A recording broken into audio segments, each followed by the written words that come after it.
तो कहानी की शुरुआत होती है साल 1990 से, जहां हमें तीन लड़कों को दिखाया जाता है, जिनमें एक था गुंडा, एक लड़के का नाम टेरी था और दूसरा उसका दोस्त है। ये तीनों गाड़ी में बैठकर एक घर पर नजर रखे हुए थे, जो कि डॉक्टर हगिंस का था, जो अपनी वाइफ के साथ इस बड़े से घर में अपनी जिंदगी गुजार रहा था। इन दो बूढ़े लोगों को देखकर ये लोग इस घर में चोरी करने का फैसला करते हैं, क्योंकि ऐसा करना उन्हें काफी आसान लग रहा था। टेरी की मॉम इस घर में काम करती थी, इसलिए वो भी अक्सर इस घर में आया जाया करता था। टेरी ने इस घर में एक बड़ा सा लॉकर देखा था, जिसे देखकर उसकी नीयत खराब हो गई। उसके मन में लालच आ गया। उसे लग रहा था जैसे इसके अंदर कोई बहुत बड़ा खजाना है। और जब उसने अपने दोस्त को इस लॉकर के बारे में बताया, तो उन्होंने इस घर में चोरी करने का इरादा किया। अपने प्लान में उन्होंने गुंडे को इसलिए शामिल किया था क्योंकि गुंडा लूट मार चोरी चकारी में काफी माहिर था और उसे ये टास्क काफी आसान बच्चों का खेल लगता है, क्योंकि पहले भी वो इस तरह की चोरियां कई बार कर चुका था। अभी लोग अच्छे से जानते थे कि हगिंस अपनी वाइफ के साथ हर फ्राइडे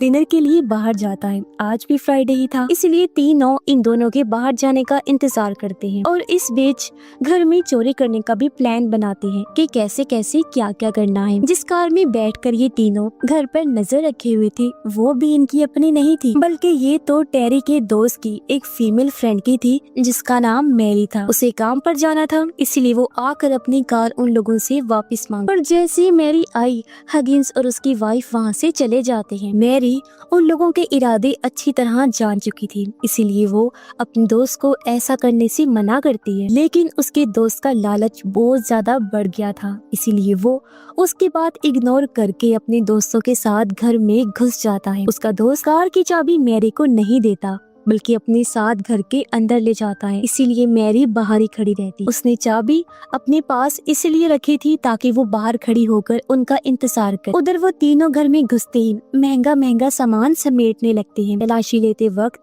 उन्हें एक छोटी सी बच्ची का कमरा भी मिलता है, जो हगिंस की ही बेटी, लेकिन कुछ टाइम पहले उसकी मौत हो गई है, पर आज भी उसका कमरा वैसा ही सजा हुआ था। इसके बाद ये तीनों बेसमेंट की तरफ बढ़ते हैं, जहाँ उन्हें वो लॉकर दिखाई देता है, जिसे खोलने की ये लोग कोशिश करते हैं।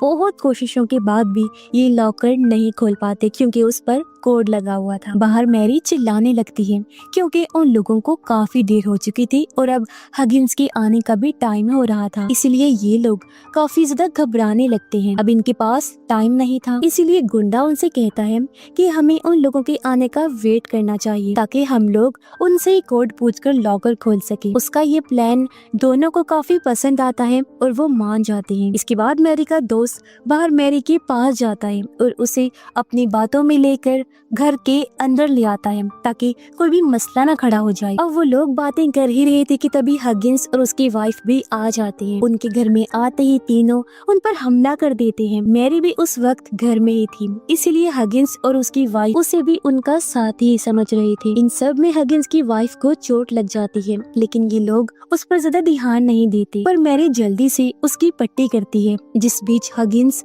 मैरी के हाथ पर लिखा नाम भी देख लेता है। दरअसल हगिंस उस टाउन के सभी बच्चों को जानता था, क्योंकि इस टाउन में सिर्फ कुछ ही लोग रहते थे, इसीलिए हगिंस फौरन मैरी और उसके दोस्त को पहचान लेता है। उन्हीं का दोस्त होने की वजह से वो टेरी को भी पहचान चुका था। हालांकि टेरी हगिंस से छुप रहा था, लेकिन कोई फायदा नहीं होता, और क्योंकि गुंडा इस टाउन का नहीं था, इसीलिए वो हगिंस की नजरों से बच जाता है और पहचाना नहीं जाता। अब ये तीनों मिलकर हगिंस और उसकी वाइफ को रस्सियों से बांध देते हैं और अपने प्लान को अंजाम देना शुरू कर देते हैं। जब ये लोग हगिंस का क्रेडिट कार्ड ले रहे थे, तो अनजाने में टेरी गुंडे का नाम बोल देता है, जिससे हगिंस उसका भी नाम सुन लेता है, यानी कि धीरे धीरे वो सब उसकी पहचान में आ चुके थे।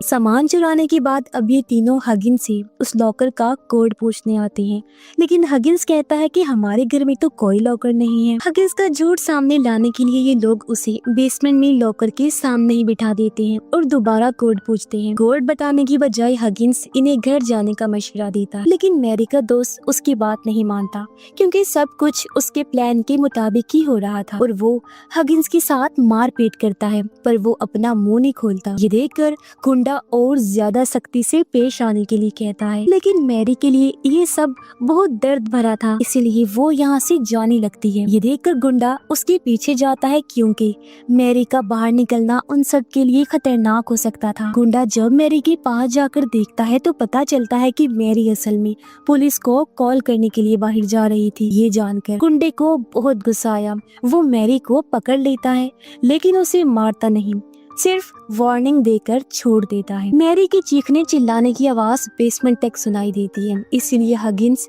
मैरी के दोस्त से कहता है कि वो आदमी यानी गुंडा एक बुरा इंसान है। हगिंस जब मैरी के दोस्त का नाम लेकर उसे पुकारता है तो वो भी हैरान रह जाता है। हगिंस कहता है, टेरी और तुम तो पहले ऐसे नहीं थे, इस गुंडे की संगत में रहकर ऐसे बन गई हो। अब मैरी का दोस्त और टेरी भी अच्छे से समझ चुके थे कि वो अब उसकी नजरों में आ चुके हैं और वो उन दोनों की फैमिलीज को भी अच्छे से जानता है, इसीलिए वो इन्हें एक और मौका देता है और यहाँ से जाने के लिए कहता है। लेकिन मैरी का दोस्त पैसों के लालच में पीछे हटने से मना कर देता है, पर टेरी सबसे दूर जाने का फैसला करता है। इतने में गुंडा मैरी को बांधकर बेसमेंट में लेकर आ जाता है और फिर से ये लोग हगिंस से कोड पूछते हैं, पर जब हगिंस नहीं बताता तो गुंडा मैरी के दोस्त को कहता है कि इसकी वाइफ की एक उंगली काट दो। तब मैरी का दोस्त भी ऐसा ही करता है, हालांकि मैरी उसे रोकने की कोशिश करती है, पर गुंडे के डर की वजह से वो हगिंस की वाइफ की उंगली काट ही देता है और बड़े धीमे लहजे में हगिंस से कोड पूछता है। पर अभी भी हगिंस अपनी जिद पर अड़ा रहा, हालांकि उसकी वाइफ की जान खतरे में थी। ये जानने के बावजूद भी हगिंस कोड बताने से साफ इनकार करता जाता है। उन लोगों को समझ नहीं आती कि अगर हगिंस ने खुशी खुशी पैसे दे दिए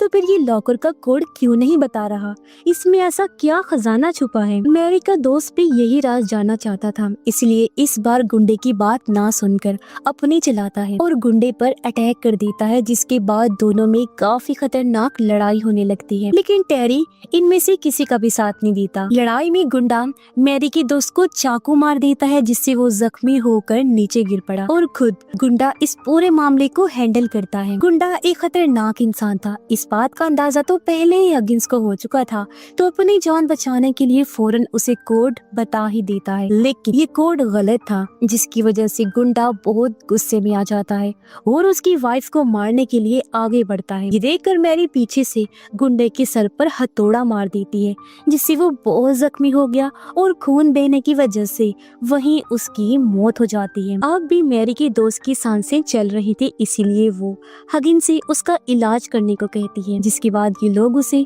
ऑपरेशन थिएटर में ले जाते हैं। मैरी का दोस्त बुरी तरह से तड़प रहा था, लेकिन हगिंस अपनी वाइफ के साथ बिजी था, इस पर ध्यान नहीं देता, उसे किसी भी चीज से फर्क नहीं पड़ रहा था। ये देखकर मैरी हगिंस से उसके दोस्त के इलाज की भीख मांगती है और तब हगिंस भी मान जाता है। हगिंस उसके जिस्म से ब्लेड निकालकर सब लोगों को बाहर जाने को कहता है और साथ ही वो एम्बुलेंस आने तक उसकी देखभाल करने का कहता है। बाहर टेरी मैरी को समझाता है और उसके करीब आने की कोशिश करता है, क्योंकि मैरी अपनी बहन से मिलती जुलती थी, जो टेरी की कभी दोस्त थी, लेकिन कुछ टाइम पहले ही वो गायब हो गई है, जिसका जिम्मेदार मैरी टेरी को ही समझती है। टेरी चाहता था कि मैरी उसकी बहन की जगह लेकर उसके साथ रहे, पर वो इन सब के खिलाफ होती है, क्योंकि यहाँ भी ये लोग टेरी की बताए हुए लॉकर की वजह से ही फंसे।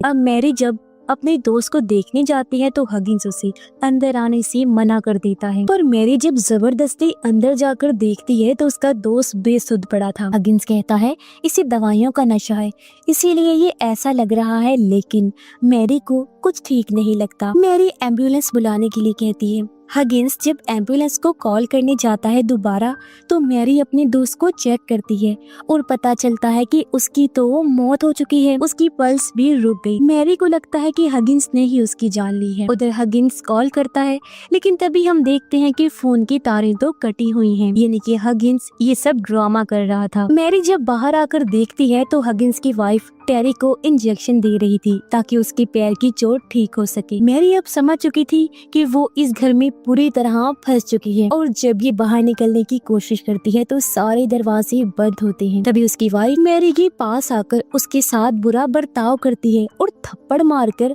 अपनी बेटी का नाम लेती है, लेकिन हगिंस आकर अपनी वाइफ को संभालता है और कहता है कि इसे भूलने की बीमारी है और वहाँ से ले जाता है। मैरी आकर टेरी से फोन मांगती है, लेकिन उसका कहना था क्योंकि मेरा फोन हगिंस के पास है। अब वो लोग मिलकर चाय पीते हैं और टेरी उनके साथ काफी अच्छा महसूस करता है, लेकिन मैरी उनकी कोई भी चीज लेने से मना कर देती है। हगिंस उन्हें एक नोटबुक दिखाता है जिसमें बहुत सारी खोई हुई लड़कियों की फोटोज होती हैं और ये सब हगिंस की वाइफ की यादों को जिंदा रखने के लिए किया गया था। इसमें मैरी की बहन की फोटो भी थी जिससे वो समझ गई कि मेरी बहन के गायब होने के पीछे इन्हीं का हाथ है। मैरी जब उनसे जबरदस्ती दरवाजा खोलने को कहती है तो हगिंस मैरी को अलमारी में बंद कर देता है और फिर अपनी वाइफ को ऊपर रूम में सुलाने के लिए चला जाता है।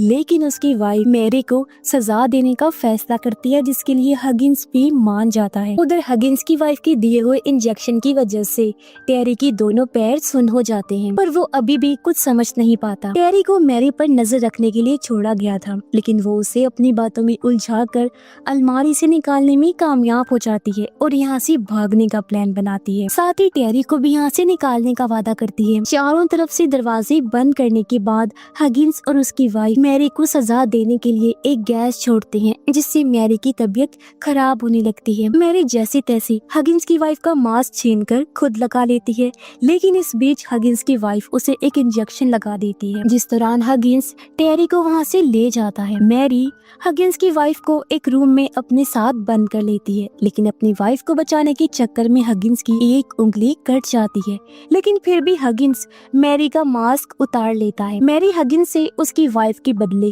टेरी और घर की चाबी मांगती है और हगिंस उसकी बात मान लेता है। वो टेरी के साथ गैराज तक पहुंचती है, पर निकलते वक्त सामने हगिंस और उसकी वाइफ खड़े होते हैं और अब टेरी मैरी को शूट करके मार देता है, क्योंकि इन दोनों ने टेरी से वादा किया था कि वो उसे उसकी दोस्त यानी मैरी की बहन से मिलवाएंगे। तो यहाँ खुलासा होता है कि अपनी बेटी के मरने के बाद हगिंस ने कई लड़कियों को अगवा किया था, लेकिन उनमें उनकी बेटे जैसी बात नहीं थी, इसलिए सब इनके हाथों मारी गई। लेकिन उन्हें मैरी की बहन पसंद आ गई थी, इसलिए टेरी को उससे मिलवाने का कहा और वो यहीं रुकने के लिए राजी हो गया। एक हफ्ते बाद टेरी की माँ उनके घर टेरी का पूछने आती है और ये दोनों मना कर देते हैं, लेकिन फिर हम देखते हैं कि ये दोनों एक लाश को जमीन में गाड़ रहे हैं जो और किसी की नहीं बल्कि टेरी की थी, क्योंकि उनके घर में चोरी करने का मास्टरमाइंड प्लान उसी का था। उन सब के बाद टेरी को भी मारकर उन्होंने अपना बदला ले लिया, क्योंकि उन्होंने टेरी से झूठ बोला था।